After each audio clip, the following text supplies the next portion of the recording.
வணக்கம். செல்வாஸ் ரிவ்யூ காணொலிக்கு உங்களை மீண்டும் வரவேற்கிறோம். இந்த காணொலியில் நம்ம என்ன பார்க்க போறோம்னா Tata IPL points table as on 3rd April 2025 match 14 முடிஞ்சிருக்கு. இந்த 14th மேட்ச்சில் வந்து பார்த்தீங்கன்னா ஆர்சிபியும் ஜிடியும் விளையாடினாங்க குஜராத் டைட்டன்ஸ். இதில் வந்து பார்த்தீங்கன்னா குஜராத் டைட்டன்ஸ் 8 விக்கெட் வித்தியாசத்தில் ஒரு அற்புதமான வெற்றி பெற்றிருக்காங்க. ஸோ அதற்கப்புறம் அந்த போட்டி முடிவுக்கு அப்புறம் ஒரு அணியும் பாயிண்ட்ஸ் டேபிளில் எந்த இடத்துல இருக்காங்க அப்படின்னு சொல்லிட்டு பார்க்கலாம்.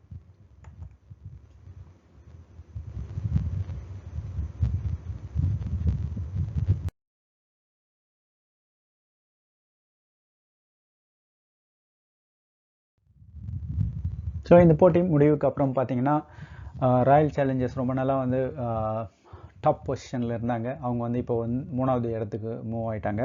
அதே போல் குஜராத் டைட்டன்ஸ் ஒரு 2-3 புள்ளி மேலே ஏறி பிளேஸ் மேலே ஏறி 4வது இடத்துல இருக்காங்க. ஸோ இந்த போட்டி முடிவுக்கு அப்புறம் பார்த்தீங்கன்னா எந்த அணிகள் எந்தெந்த இடத்துல இருக்காங்கன்னு பார்க்கலாம். முதல் இடத்துல பஞ்சாப் கிங்ஸ், ஏன்னா ராயல் சேலஞ்சர்ஸ் முதல் இடத்துல இருந்து இறங்கி 3வது இடத்து வந்ததால் பஞ்சாப் கிங்ஸ் முதல் இடத்துல இருக்காங்க. 2வது இடத்துல டெல்லி கேபிட்டல்ஸ், 3வது இடத்துல ராயல் சேலஞ்சர்ஸ் பெங்களூர், 4வது இடத்துல குஜராத் டைட்டன்ஸ், 5வது இடத்துல மும்பை இந்தியன்ஸ், 6வது எல்எஸ்ஜி, 7வது இடத்துல சென்னை சூப்பர் கிங்ஸ், ரொம்ப நாள் அங்கேயே இருக்கிற மாதிரி இருக்குது. 8வது இடத்துல சன்ரைசர்ஸ் ஹைதராபாத், 9வது இடத்துல ராஜஸ்தான் ராயல்ஸ், 9, 10 விட்டா வேறு இடம் எதுவும் அவங்களுக்கு தெரியாமல் இருக்குதுன்னு நினைக்கிறேன். 10வது இடத்துல பார்த்தீங்கன்னா கேகேஆர் இருக்காங்க. அவங்க இன்றைக்கி ஒரு போட்டி விளையாட போகிறாங்க எஸ்ஆர்ஹெச்சோட. அதற்கப்புறம் புள்ளிப்பட்டியலில் நிச்சயமாக நிறைய மாற்றங்கள் ஏற்படும். ஸோ இப்போ வந்து நம்ம வந்து ஆர்சிபி டு ஜிடி மேட்ச்சில் வந்து என்ன ஹைலைட்ஸ் அப்படின்னு சொல்லிட்டு பார்க்கலாம். முதல்ல பேட் பண்ணின ஆர்சிபி வந்து பார்த்திங்கன்னா 169 ரன்கள் எடுத்திருந்தாங்க, 8 விக்கெட்டுகள் இருந்து. ஸோ அதில் வந்து யார் யார் என்ன எடுத்தாங்க, லியான் லிவிங்ஸ்டன் பார்த்திங்கன்னா ஒரு 54 ரன் எடுத்திருந்தார். அது ஜிதேஷ் சர்மா ஒரு 33 ரன்னு, டிம் டேவிட் அவர் வந்து ஏன் அவ்வளோ டவுன் த லைனில் இறக்குறாங்கன்னு தெரில, பட் இருந்தாலும் 18 பந்துகளில் 32 ரன் எடுத்தார். ஸோ அவங்களோட டாப் ஆர்டர் வந்து சோபிக்காததால் ரன் ரேட் ரொம்ப குறைஞ்சிடுச்சு, ரன் வேகம். ஸோ நிர்ணயிக்கப்பட்ட 20 ஓவர்களில் பார்த்தீங்கன்னா 8 விக்கெட்டுகளை வந்து 169 ரன்கள் மட்டுமே எடுக்க முடிஞ்சது. குஜராத் டைட்டன்ஸ் வந்து கம்ஃபர்டபுளான ஒரு வின். அவங்களுக்கு 17.5 ஓவரில் 170 ரன்கள், 2 விக்கெட்டுகளை மட்டுமே வந்து எடுத்துட்டாங்க. சாய் சுதர்ஷன் 49 ரன்கள் 36 பந்துகளில். கில் வந்து ஒரு 14 ரன் எடுத்தார் 14 பாலில். ஜோஷ் பட்லர் அவரோட வேலையை காமிச்சிட்டாரு. ஸோ 73 ரன்கள் 39 பந்துகளில், 6 சிக்ஸர் 5 பவுண்டரிகள். அதுக்கடுத்து பார்த்தீங்கன்னா ரதர்ஃபோர்டு அவர் வந்து 18 பாலில் 30 ரன்னு, 3 சிக்ஸு 1 பவுண்டரி. அவ்வளோதான், மேட்ச் முடிஞ்சிடுச்சு. ஸோ 8 விக்கெட் வித்தியாசத்தில் கம்ஃபர்டபுளாக குஜராத் டைட்டன்ஸ் வின் பண்ணிட்டாங்க. ஸோ இதற்கப்புறம் தான் இந்த புள்ளிப்பட்டியல். இதுதான் ஹைலைட்ஸ் ஆர்சிபி வர்சஸ் ஜிடியோடது. இப்போது இன்றைக்கி நடக்க போகிற போட்டி. இந்த போட்டியில் வந்து பார்த்திங்கன்னா கல்கட்டா நைட் ரைடர்ஸும் சன்ரைசர்ஸ் ஹைதராபாத்தும் விளையாடுறாங்க. அதனோட ப்ரிவ்யூ எப்படி இருக்குது அப்படின்னு சொல்லிட்டு நாம் பார்க்கலாம்.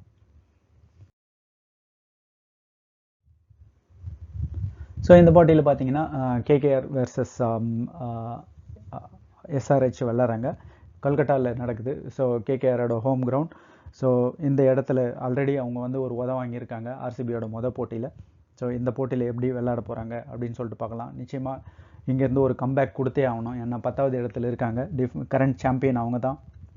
10வது இடத்துலேருந்து மேலே வரத்துக்கு கண்டிப்பாக முயற்சி பண்ணுவாங்க. அதே நேரத்தில் இந்த இன்னும் ஏர்லி ஸ்டேஜஸில் தான் இருக்கும் அப்படின்றதால இது வந்து ஓரிரு போட்டிகள் இந்த 10வது இடம் அது எதுவுமே பெரிய தாக்கத்தை ஏற்படுத்தாது. இருந்தாலும் ஒரு போட்டிகளும் முக்கியம். ஏன்னா இப்போ வந்து ட்ரெடிஷ்னல் டீமை தவிர புதுசாக வந்திருக்கிற டீம்லாம் வந்து ரொம்ப அற்புதமாக விளையாடுறாங்க அப்படின்னு சொல்லிட்டு நாம் சொல்லிக்கிட்டு இருக்கோம். மும்பை இந்தியன்ஸும் சென்னை சூப்பர் கிங்ஸும் ஆளுக்கு 5 வாங்கினாங்க. அதுக்கப்புறம் என்ன நடந்ததுன்னெலாம் தெரியல. ஒரு முறையும் ஃபைனல் போகிறாங்க, அங்கே போயிட்டு வாங்கிக்கின்னு வராங்க. ஸோ அதற்கு அடுத்தது அதிகமாக வாங்கியிருக்கிறவங்க பார்த்திங்கன்னா கோப்பையை சொல்கிறோம், கேகேஆர் வாங்கியிருக்காங்க. ஸோ நிச்சயமாக அவங்களும் வந்து அந்த பிரேக்கு அந்த பண்ணி வெளியில் வரணும் அப்படின்னு சொல்லிட்டு பார்ப்பாங்க இந்த போட்டி வெற்றி மூலம். ஸ்குவாட் அப்படின்னு சொல்லிட்டு பார்த்தோம்னா கேகேஆரில் குவாண்டன் டிகாக் இருக்கார், ரஹானே கேப்டன், சுனில் நரேன், அதற்கடுத்து பார்த்திங்கன்னா வெங்கடேஷ் ஐயர், ரிங்கு சிங் லாஸ்ட் இயரில் நல்லா கலக்கினவர், மனிஷ் பாண்டே, ரசல், நாரியே இருக்கார். அவர் வந்து கடந்த போட்டியில் விளையாடுறாருன்னு தெரியல. மொயின் அலி இருக்கார். ஸோ ரொமான் பவுல் இருக்காங்க. ஸோ பிளேயிங் 11 இதிலிருந்து வந்து பிக் பண்ணுறதுக்கு உண்டான நிறைய பாசிபிலிட்டிஸ் இருக்குது. SRH அணியில் பார்த்தீங்கன்னா Klaasen wicket keeper, Klaasen Cummins அவர் வந்து 3 சிக்ஸர்கள் போட்டியில் விளையாடி ஒரு சாதனை பண்ணியிருக்காரு அவர் ஃபேஸ் பண்ண 3 பந்துகளில். ஸோ அதுக்கடுத்து பார்த்தீங்கன்னா Abhishek Sharma, Travis head last மேட்ச்சில் பார்த்தீங்கன்னா அடின்னு அடிக்க ஆரம்பித்தார். என்ன நடந்ததுன்னே தெரியல, போட்டி முடிஞ்சிடுச்சு. ஸோ இன்னும் கொஞ்சம் நின்று விளையாடி இருந்தால் நிச்சயமாக அந்த போட்டியில் இவங்க ஓரளவுக்கு வின் பண்ணியிருக்கலாம். இஷான் கிஷன் இருக்கார், நிதிஷ் ரெட்டி, வர்மா, அபினவ் மனோகர், மல்தர், ஹர்ஷல் பட்டேல் இருக்கார், ஷாமி இருக்காங்க. ஸோ நிச்சயமாக ஒரு நல்ல டீமு. கண்டிப்பாக கொஞ்சம் 2 டீமுமே வந்து ரீஃபைன் பண்ணி நல்லா விளையாடக்கூடிய பட்சத்தில் ஒரு நல்ல போட்டியை நம்ம பார்க்கலாம். ஒரு ஹை ஸ்கோரிங்காக இருக்கிறதுக்கு உண்டான பாசிபிலிட்டிஸ் நிறையவே இருக்குது இந்த போட்டி. ஏன்னா கடந்த 2-3 போட்டிகள் பார்த்தோம்னா 150 to 170 அந்த ரன்னுக்குள்ளரே இருக்குது.